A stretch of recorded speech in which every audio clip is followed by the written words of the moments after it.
Hi everyone, it's Michelle Gilmartin here, and today we are doing the digital dealer exclusive for the month of March, which is the Embroidery Hoop Stitch Sampler. So we're going to get a little sampler of a whole bunch of different stitches. Today we'll be beginning on, if you're following with the instructions, on actual page 15, because we are doing the one that's in the 8x12 hoop. So we just do one single hooping. So let's get started on some of the things you might need to successfully complete this project. So if you got a kit from A1, your kit has all of your Kimberbell fabrics that you need for this project, along with the backing for the base fabric and the backing for the butterfly parts.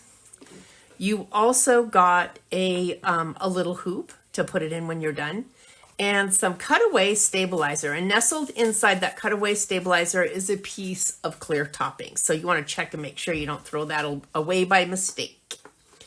Obviously, some taper tape. Some paper tape is handy. And then also your favorite conglomerations of scissors, whatever works for you to get those things trimmed. I love this Fomori set.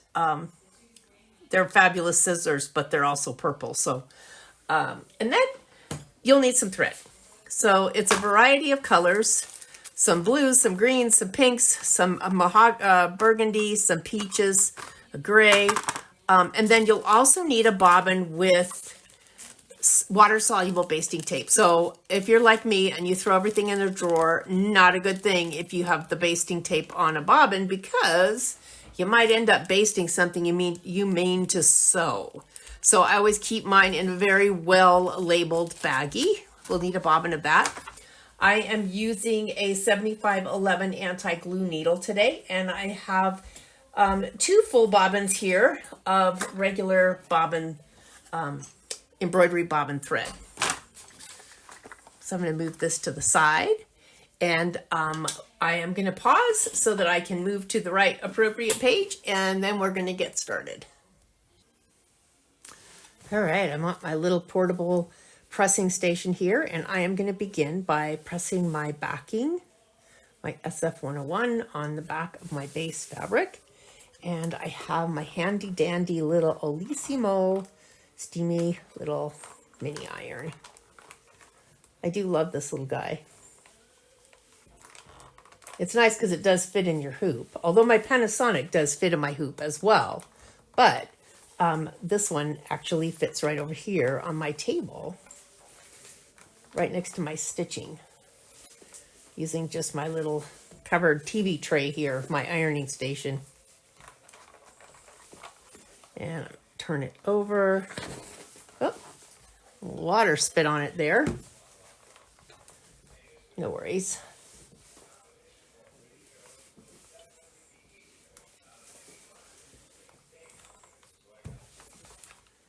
Make sure I have everything all pressed.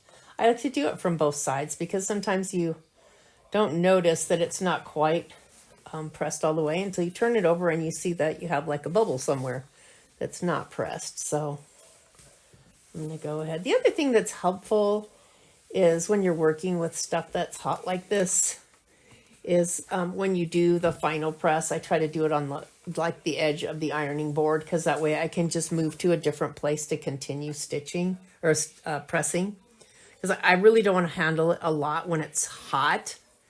The glue will have a much stronger hold if you let it cool.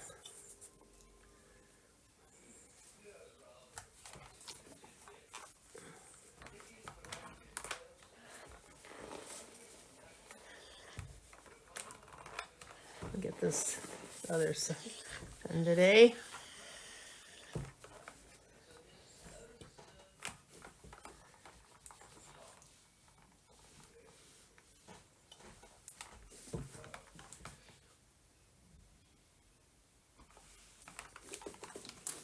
All right, this one's cool. I'll let this one cool.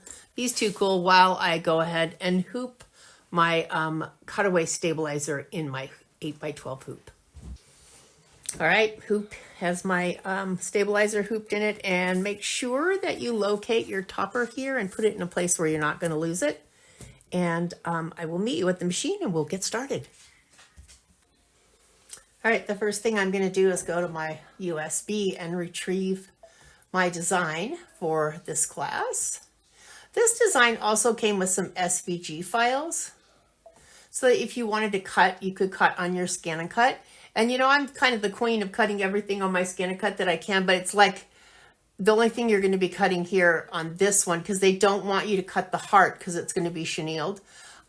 You're going to cut like the butterfly pieces and the little pieces that you're going to make the little quilt block out of. And so it's such a little amount that I thought, okay, it's really not worth it. It's easier for me to trim it right in the hoop. So I'm going to go ahead and select that design for the 8x12 hoop, or it's 7.77 by 7.77. If you have an 8x8 hoop and you want to use that, you can use that as well. So I'm going to head over to page 14 of the directions and see what I'm going to do first. I'm going to leave my iron on because I'm going to be doing some pressing, I think, right off the get-go here with this, with some of the little quilt blocks. So on page 15, we have already ironed the fusible backing to the wrong side of the fabric. We've hooped the cutaway and I've loaded the file into the machine. We're going to stitch the background placement line directly onto the stabilizer. So usually what I do is I take a look at what I'm going to sew first, so I don't have to change threads as often. So I'm going to look back here at the other one, and it looks like I'm really just going to do the flip and fold. And I'm looking at what it shows, and it does show that I am going to do some basting stitches. I'm going to be using, well, there's the color that tells me it's not a color, the box with the black lines in it, which tells me I can pretty much use any color. And so I'm just going to do that for now. Let's see what color I'm going to be working with for my little block, and it's going to be these colors right here. So for this, I could just use any light color I have. So I think I'll just go ahead and go with the peach color. That'll work. That should work okay. Sometimes too, you might want to look at, in this case, I don't think it's going to matter. I'm not sure we're going to be actually folding this over the dark blue. It doesn't look like it. It kind of looks okay. I'm just peeking here.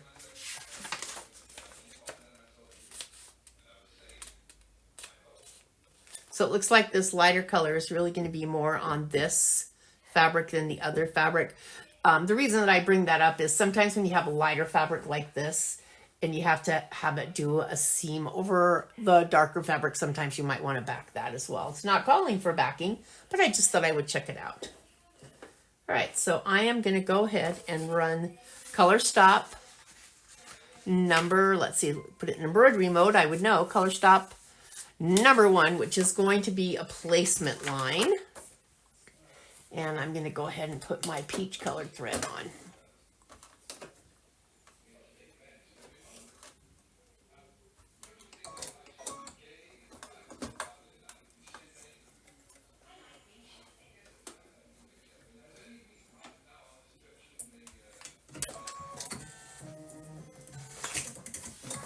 So first step is placement line is going to do the entire circle for me. And I will be back when that gets done stitching. All right, so I'm going to take my background and I'm going to place it over the placement line that just stitched. And make sure that you give yourself as much room top and bottom and side to side so that you have kind of an even placement there. And then you can tape this down if you'd like. I'm just going to go ahead and hold it in place as it tacks it down. Nope, came unthreaded.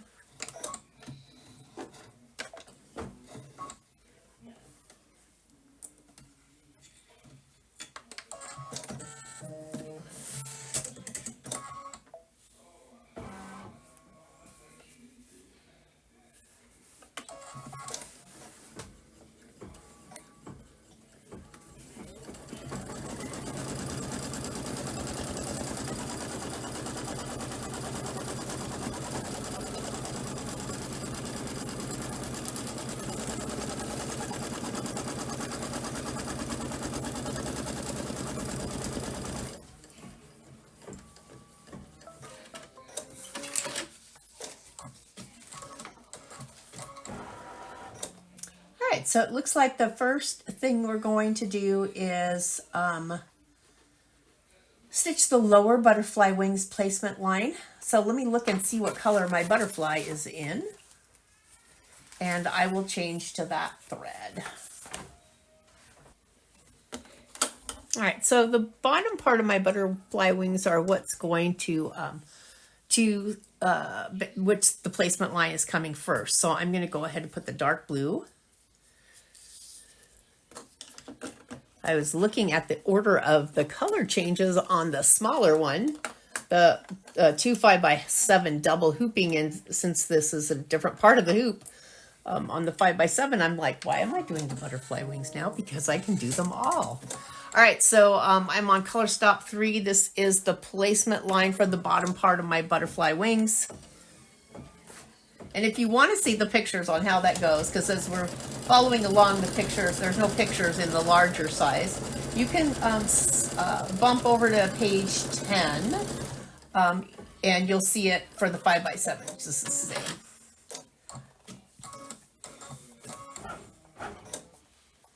So we want it, the fabric is directional, so we want these long lines to go from top to bottom. So I'm just going to put that smack in the center there.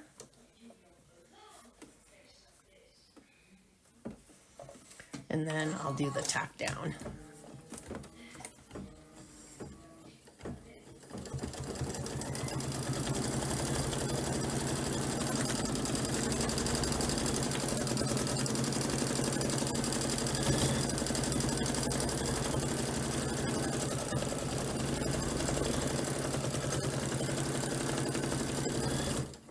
And then I'm going to take the hoop off and I'm going to trim that really close to the stitching line.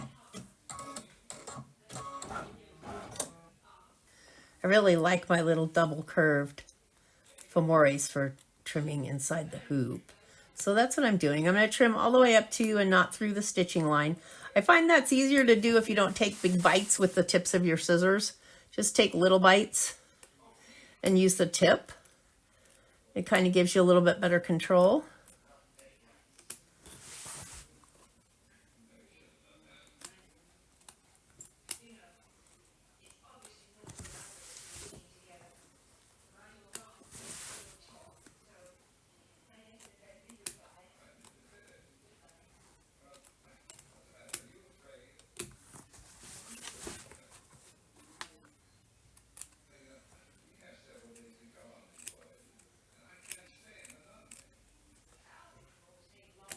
All right.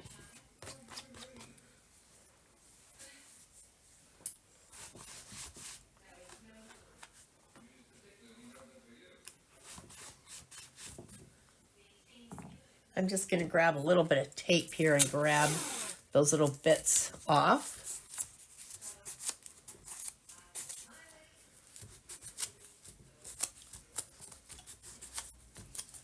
All right. All right, so the next thing to sew, color stock number 5, is the satin stitch that goes around our butterfly wings. So I'm going to load this back up on the machine and I'll meet you over there. All right, color stop number 5 is running. It's the dark blue of the butterfly wing bottom.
All right, so we're going to get ready to do the next step, but I don't know if you noticed that, but I could hear the sound of my needle kind of running rough in there.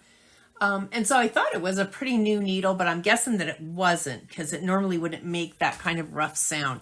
And maybe sometimes you've heard that as well, and you're not really quite sure what's going on. That's a really good indicator of a needle that is dull. So it means kind of that it's worn out. So I'm going to change this out really quick, and then we're going to see if it sounds better. I think it will. That's my guess.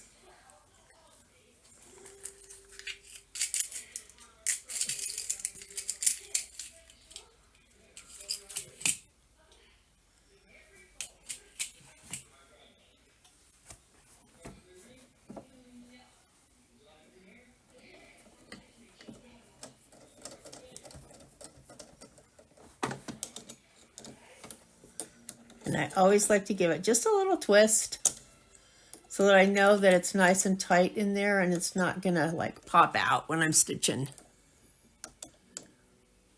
All right, I'm gonna take this off now, and I am gonna put on my light blue. So to me, my light blue that I had was really a blue thread. So when I picked out thread for this, and this kind of looks more like a kind of a greeny blue or blue-green or something. So I'm going to go with this instead. If you have a better light blue than I did, go ahead and use that. But I just thought, put this together, and it's like, oh, that's not really quite the blue that I needed.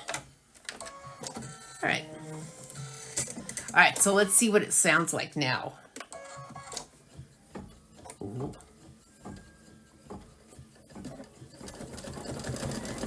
Can you hear the difference?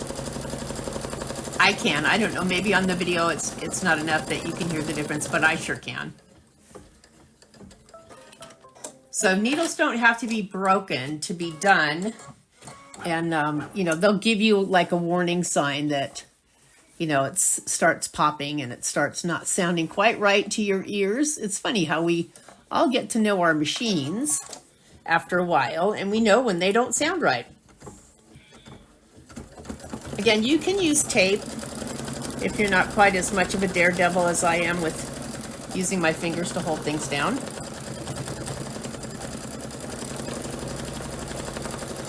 And then when we get done here, I'm going to go ahead and take this off camera and trim it just like I did the other one.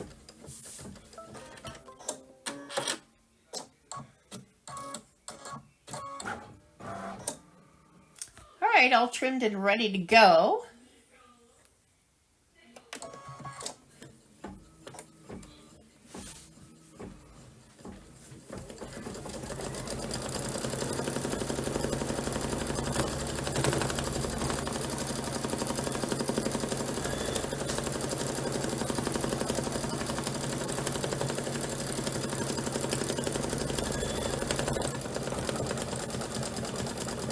Yeah, I can see a nice, it sounds much better. To me, to my ear, it sounds much better.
right, I am on page 15, and we are ready to start step 9, which is the pieced block template.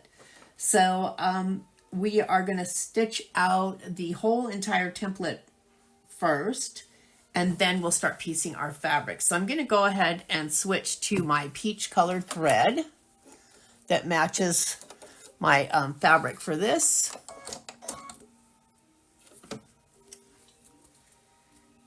And I like having that stitch out of the whole block so that we can see where we're going.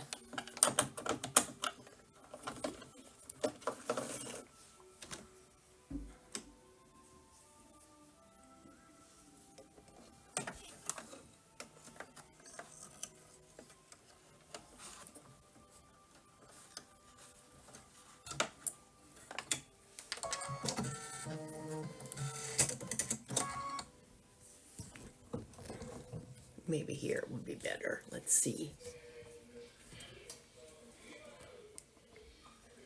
There we go. That might be a better view for you.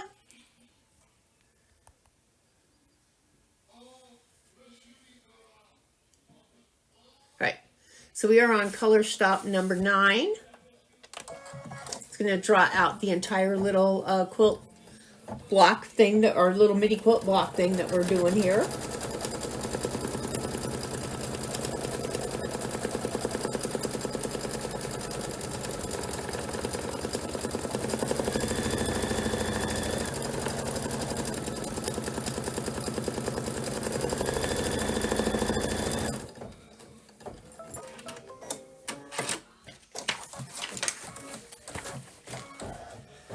So we're going to start, I'm just going to bring that up to the directions here really quick.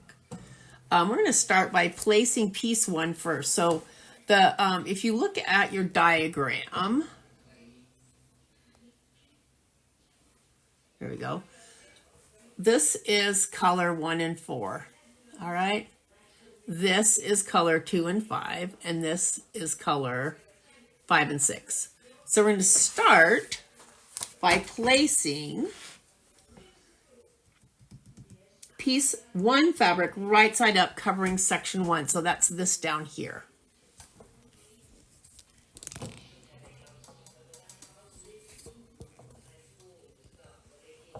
It's always a challenge to find a place to put the camera so I can still get my hands in there. All right.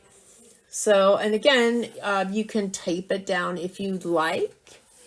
I'm going to just hold it.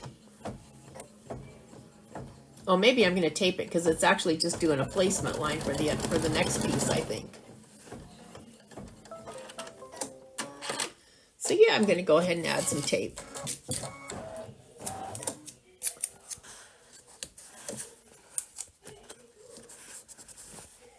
All right. Stitch piece 2 trimming placement line.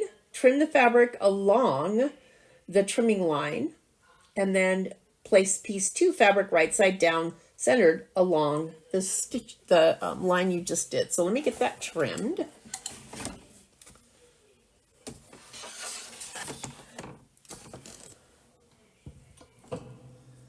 So I'm just going to kind of come in here and make a fold and grab my scissors.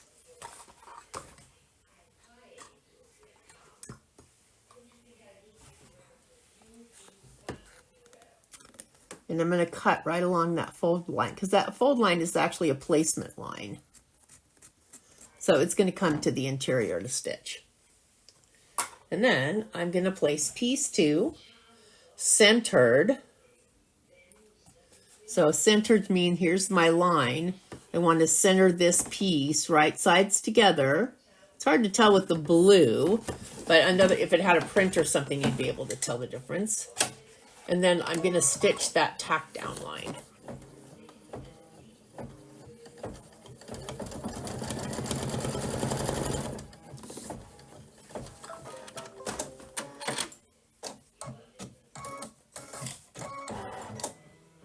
All right, so this is where you're going to love having a little mini iron handy.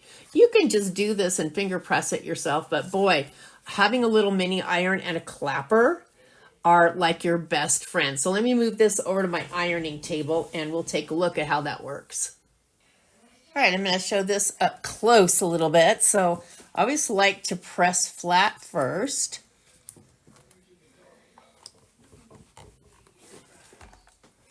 And then I'm going to turn it over.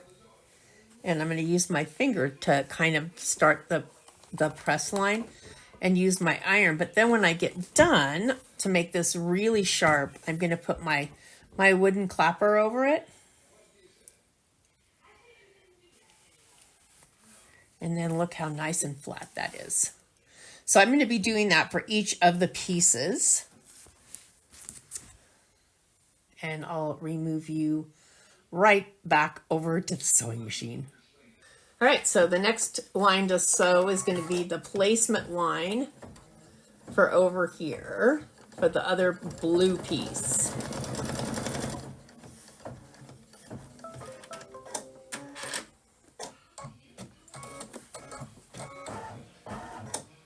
So the other thing that you can use to trim is like the little mini duckbills for this, but I'm going to show you want to trim as much as you can. So when you get here to this side, you can't go all the way because there's stitching there from where we tacked down the blue. But over here, you can get closer.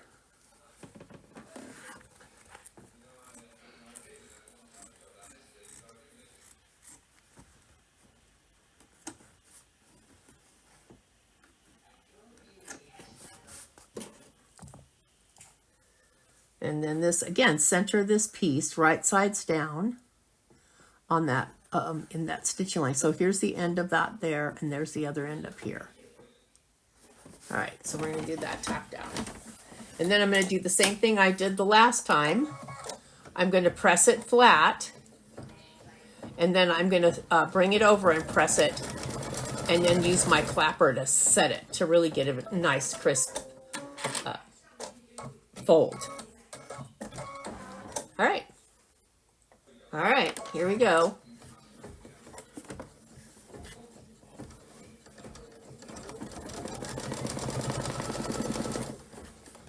So I'm going to take it over and trim that right up to that line there. And then also take a piece of tape and get rid of all the little pieces of thread. And it appears one piece of dog hair. I tried so hard.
I'm taking that little placement line for the over here on the left side.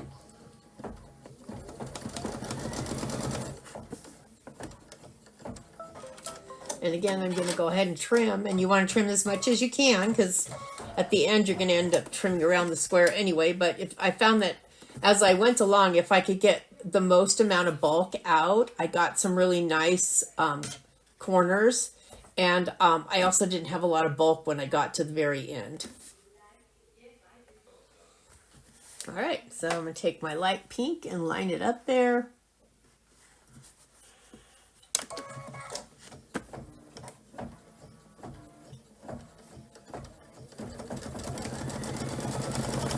So sometimes what happens when you have this light fabric, as I mentioned before, you get a little show through.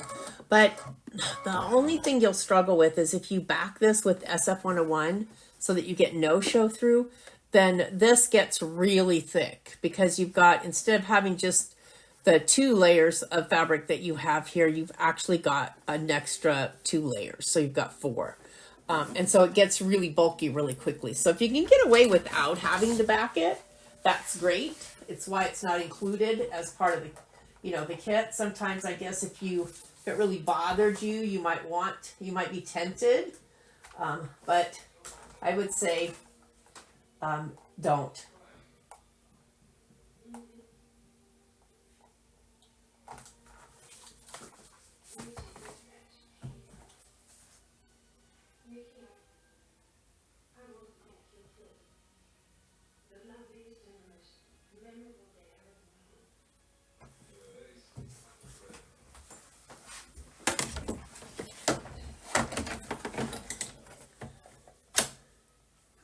Right, last one.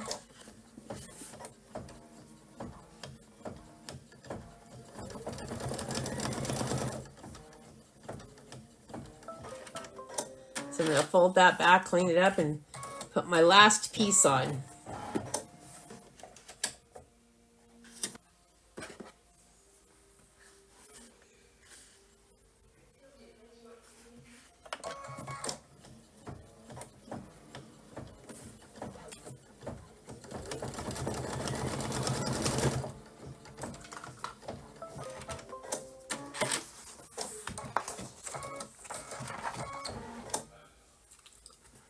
All right, so we're going to do the same thing here. We're going to flip it and fold it. And then the next step, which is color stop 20, is going to actually do all the way around and tack it down. So tear away the, okay, so place the washi one, stitch the piece. Wait a minute, I got to back up. 6 right side up.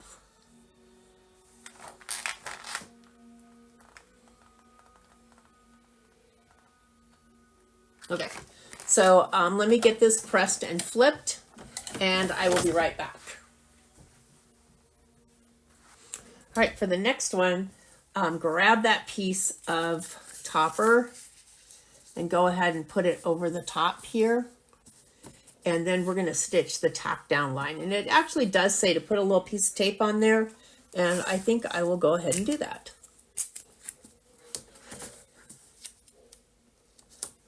So this is going to stitch all the way around. And then we'll be able to trim the excess.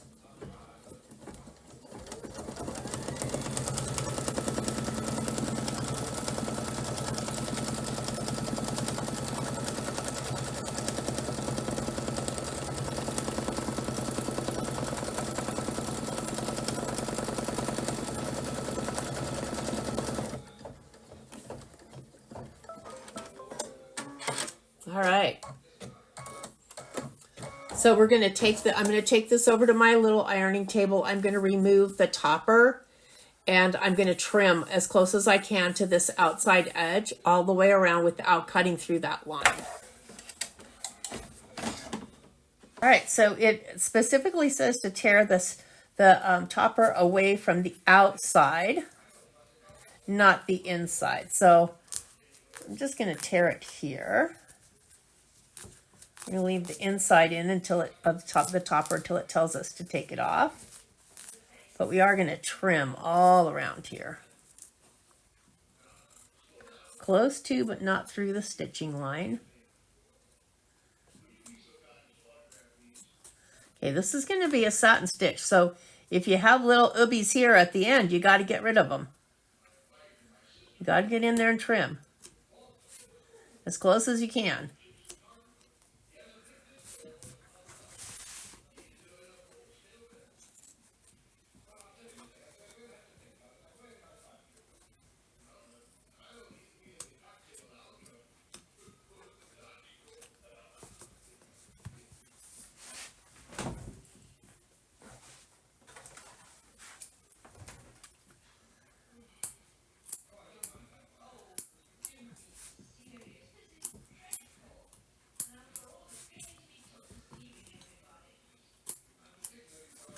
I'm getting my fingernail under there and kind of bringing it up. Even if I can just trim a little bit at a time, that's fine.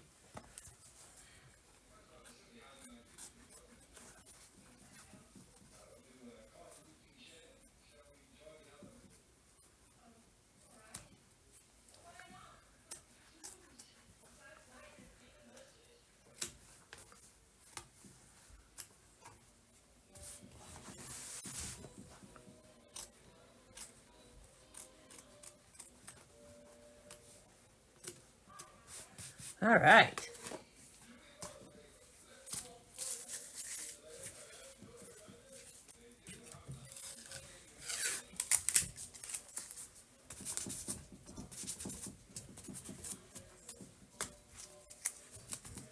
I can use the lint roller to get a lot of it off afterwards. I just want to make sure that I don't have lint that's going to get in the way of my satin stitch. All right. I'm going to take this back over to the machine. Color stop number 21 is the satin stitch outline of this, and that is the dark blue. All right, here we go.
All right, so I'm going to take this over now, and now I can actually remove the inside of the topper.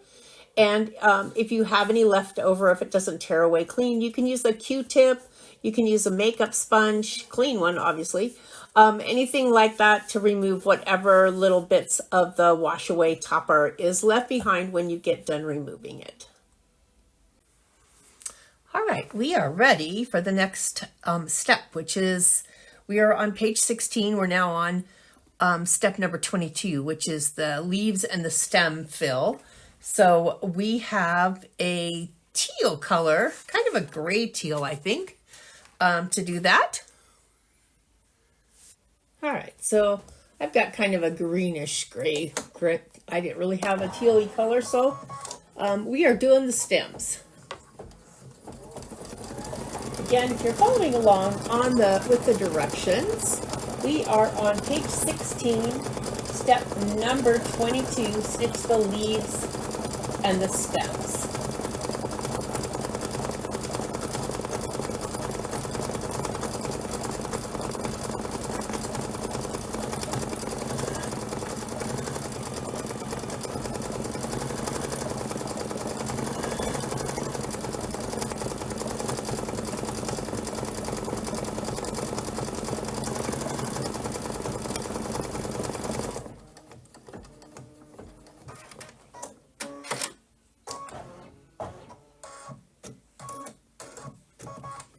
This is about a 4-minute stitch out, so I'm going to go ahead and pause the camera while that finishes that step.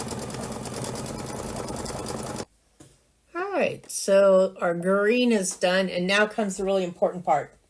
You got to change the bobbin. You got to put in your vanish or your whatever wash away bobbin. So we're going to take the bobbin thread out to water soluble. So I'm going to pull this out. Remember, I keep mine in a little baggie just so that I don't get it wrong. You know, I want to make sure that that bobbin that I've got wound is in that little baggie until I think I know I'm using it. Nothing's scarier than looking down there and saying, oops, where's that bobbin? Because it isn't in the bag. I have done that a time or two. Okay, I've got that changed. And so we're going to begin by stitching the small flower fringe detail. And that's in the very light pink. So I'm going to go ahead and change my thread out here.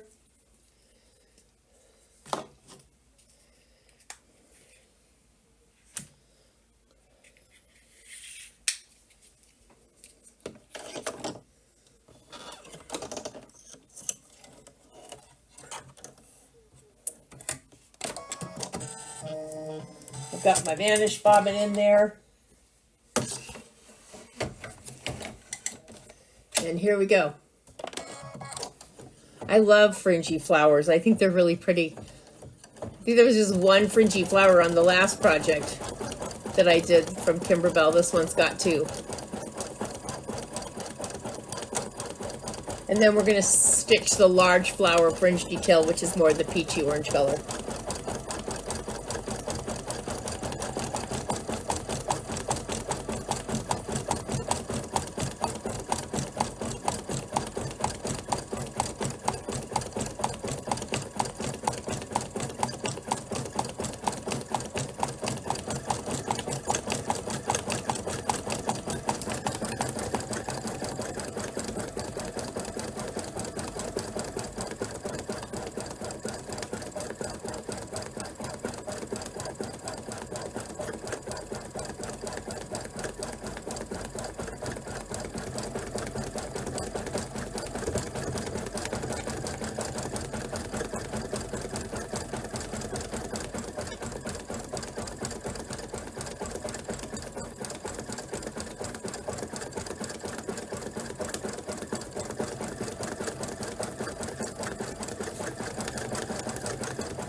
All right, so now we're changing out to the peachy tangerine color. So I love to, when I'm doing fringe like this, I love to think of all of these stitches as just being giant loops, because the center of the flower is what's going to anchor it down. Because when we get rid of the wash away, the it's going to actually, all of these are going to be like little loops that create the fringe for it. So I think those are always kind of fun.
All right, so the really important part here, don't forget to change back to your regular embroidery bobbin. So here's my baggie. I'm going to take out my water-soluble bobbin and I'm going to put it right in this baggie. And then I'm going to put my regular embroidery bobbin back in.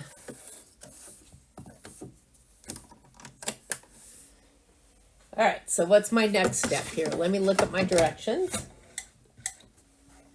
All right, so change the bobbin thread back to a neutral color. Stitch the large flower center tack down line and rainbow arch a detail center tack down line.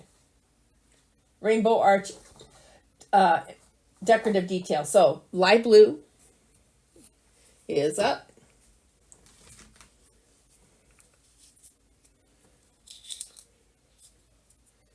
And I have my regular bobbin back in. We feel secure with that. Because if not, I'm looking for trouble.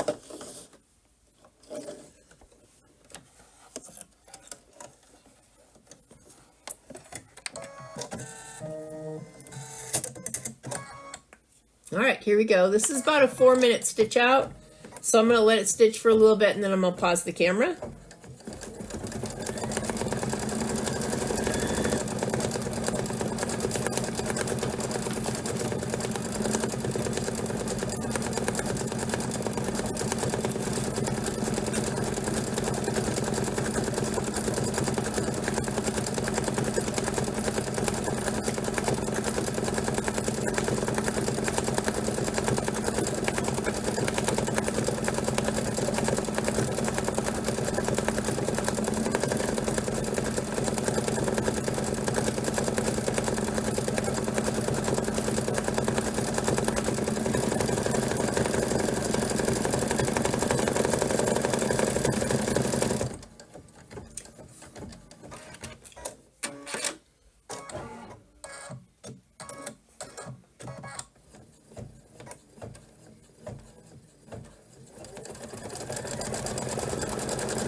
we are on color stop number 26. And if you look on page 16, number 26 is the small flower center tack down line and the rainbow arch D decorative detail. So I've got my darker pink on, and we're going to let that one run for a bit.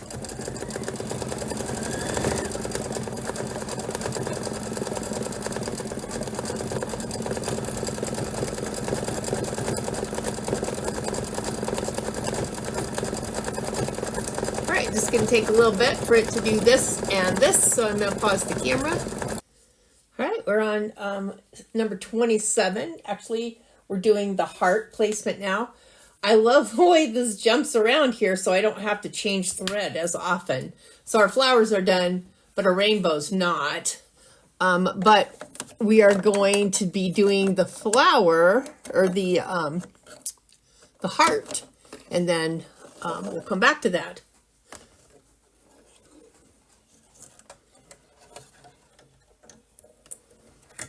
So this is chenille, and so you'll have, if you look at your red fabric, you're going to have 4 pieces of the red fabric, because one of them is going to be a piece that's right down, the whole piece is going to get stitched down to this first tack down line. The other 3 are going to be stitched on top of it, and those are going to be the pieces that you're going to shred to become the chenille. All right, so I've stitched the heart placement line. I'm going to place 1 piece of heart fabric right side up, covering the placement line.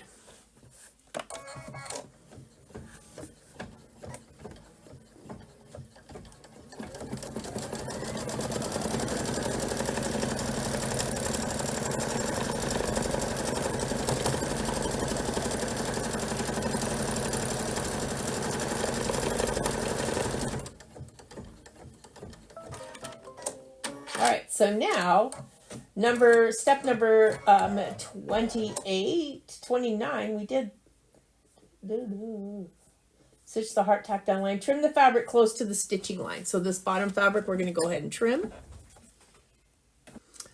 All right, so we've trimmed that. Now we're doing the decorative stitching on the outside of the single placed heart. We have the other ones we're going to be attaching in the next step.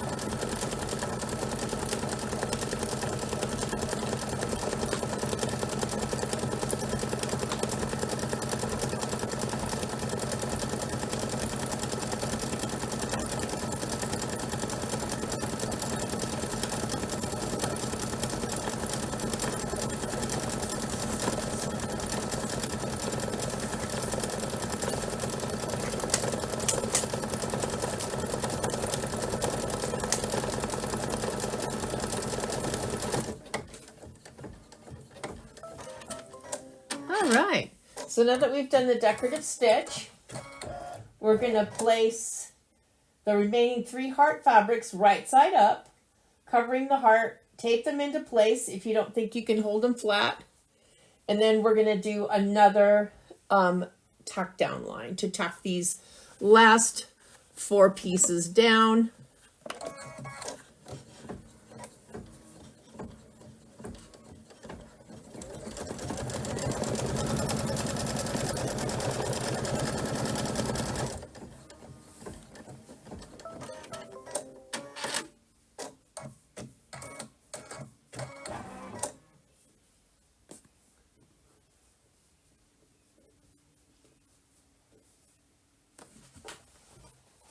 All right, so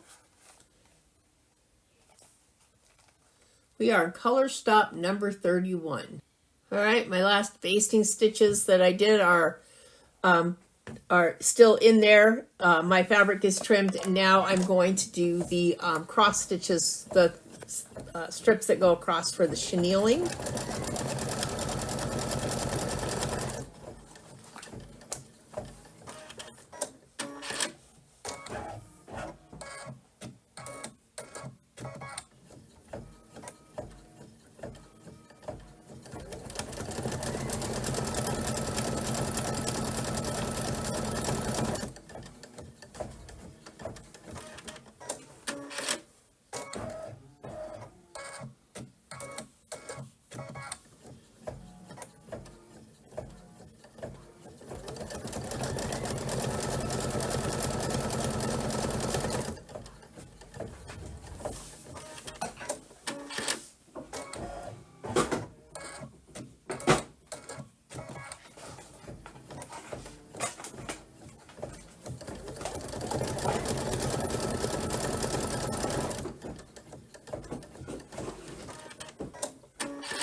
it's time to actually make our chenille.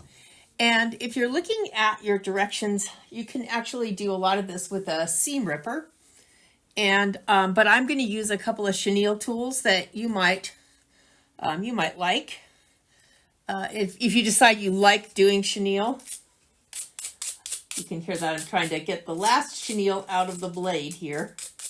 All right, so I'm going to use a chenille cutter and then a chenille brush. So the first thing I have to do is get rid of my basting stitches. So let's see. How close can I get here? That's pretty good. I'm going to grab, I could do this with a seam ripper, but since they're basting stitches and I can actually see them, I'm just going to grab them and pull them out.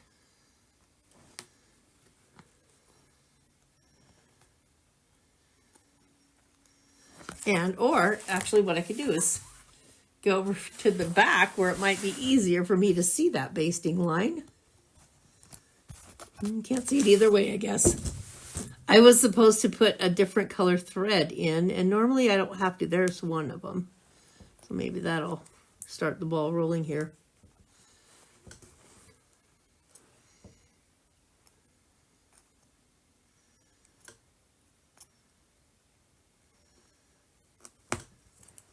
So you want to make sure that your layers, all your layers except for your first layer, are loose. And that's what that top basting stitch is about, was just holding those top layers, those top 3 layers in place till you could actually get the chenille stitch again.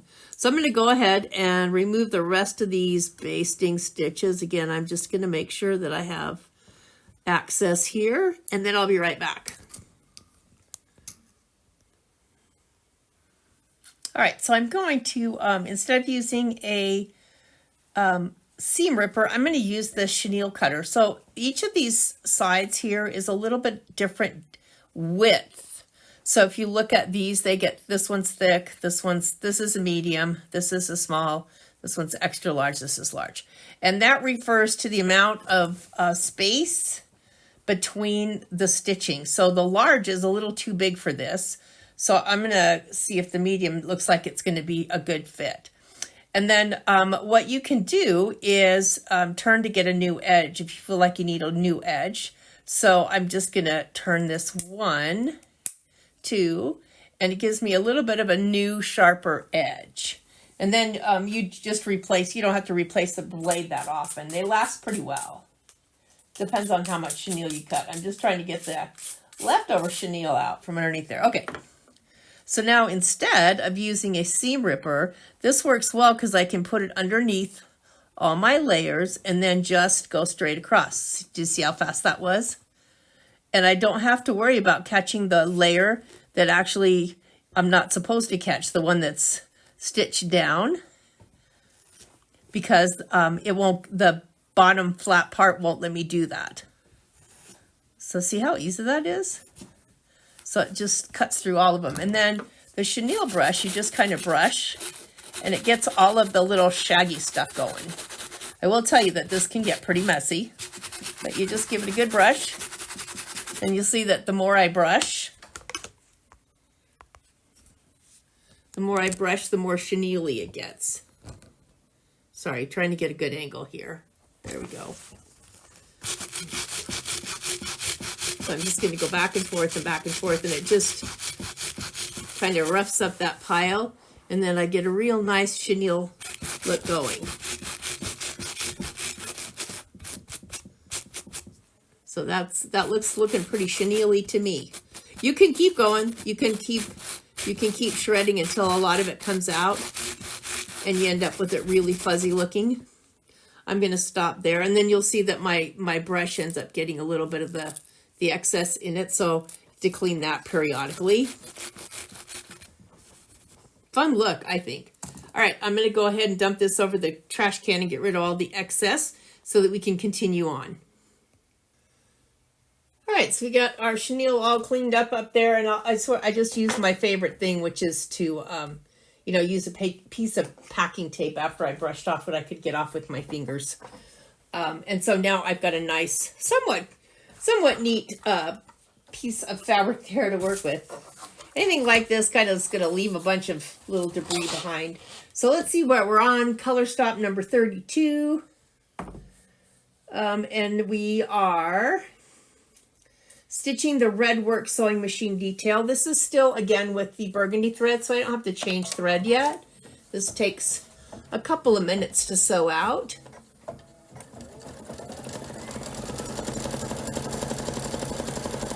I'll leave it run for a little bit, and then I'll go ahead and turn the camera off.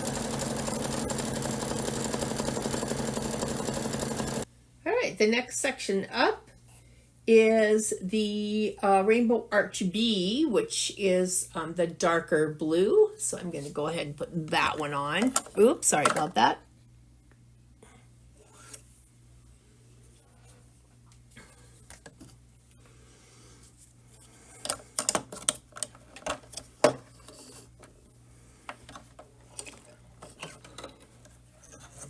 Let me just pause till I can get threaded here. All right, it's always going to be a struggle here in tight quarters between trying to get my big hands in the air to change the thread and try to not wiggle the camera or have the machine wiggle the camera at the same time. So I apologize for that.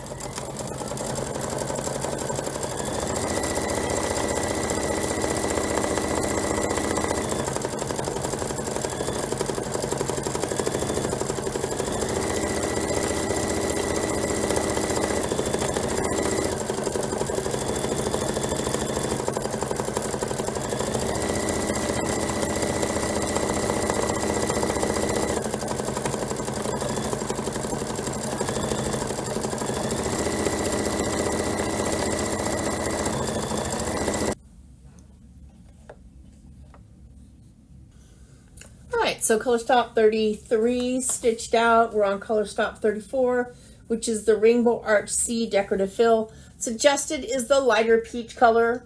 I like the darker peach color better, so I'm using that for mine. And you can choose whichever you like for yours.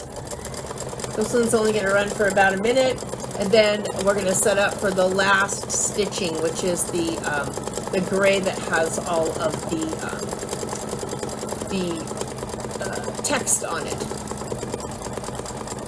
and also the center of the butterfly. We don't have his body on there yet.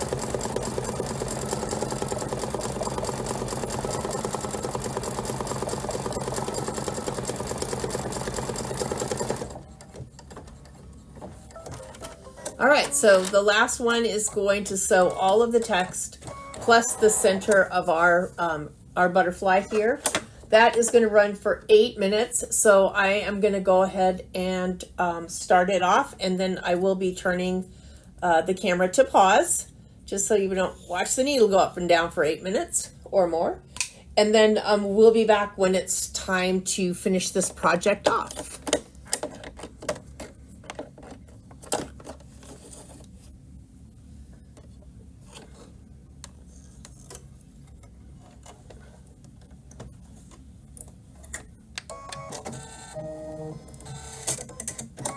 All right.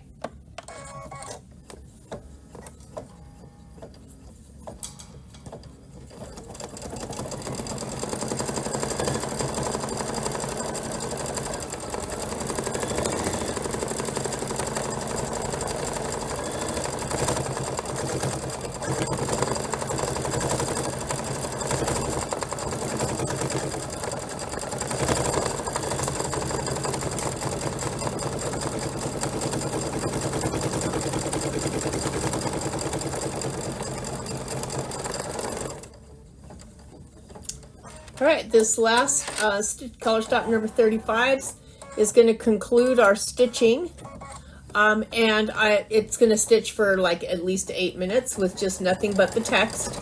I'm not changing colors, everything's in the same color, so I will see you when the stitching is done. All right, our embroidery is complete. We're still in the hoop, we're still basted to the hoop.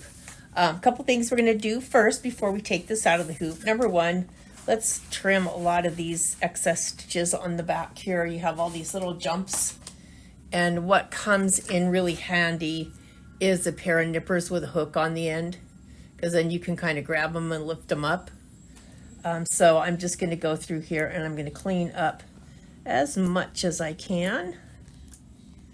You can do this a couple of different ways. If you have one of those electric shaver things, you can kind of clean it up with the electric shaver. I call it the electric shaver. It's like a Peggy stitch eraser or something like that. The other thing that you can do, because this is polyester thread, but you have to be really careful, is you can take, fire a little bit of like a lighter, one of those longer lighters, and kind of singe them, and the polyester will just kind of shrivel up. But be careful that you don't set your project on fire, because that is no fun at all. So I'm going to go ahead and clean this up for the most part, so it's not so messy on the back. And then the next step that I'm going to do after that is I'm going to take a Q-tip or something, and I'm going to wet this area right in here where I can see the bobbin thread, and that's going to disintegrate my bobbin thread. And then I'm very gently from the front going to pull all of those loops up to create the fringe. So I'll be right back when I get done cleaning the back up here. All right, I'm gonna use just a little makeup sponge here and just a little bit of warm water that I'm dipping into, and I'm just gonna add a little warm water just around here where the bobbin thread is showing, so that I can dissolve that. Ah, sorry about that. Puppy broke through the barrier.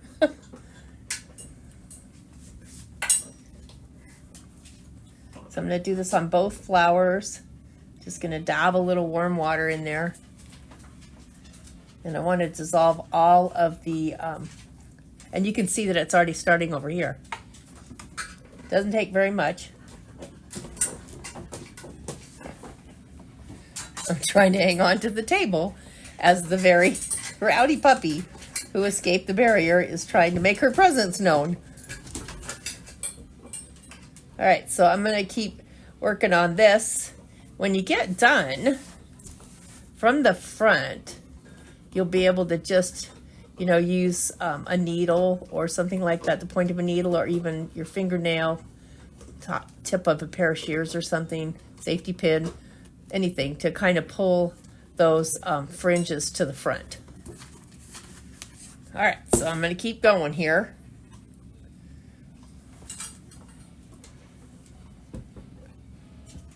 And, if you find that it's getting too wet, don't worry about it. Just kind of blot it with the towel and just let it dry overnight before you start picking too much at it. All right, I think we probably have it here.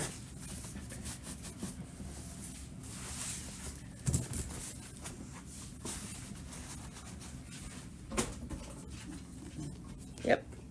So now I can just take a little brush or something and just get all of these loops to the front, and then I'll have my fringe.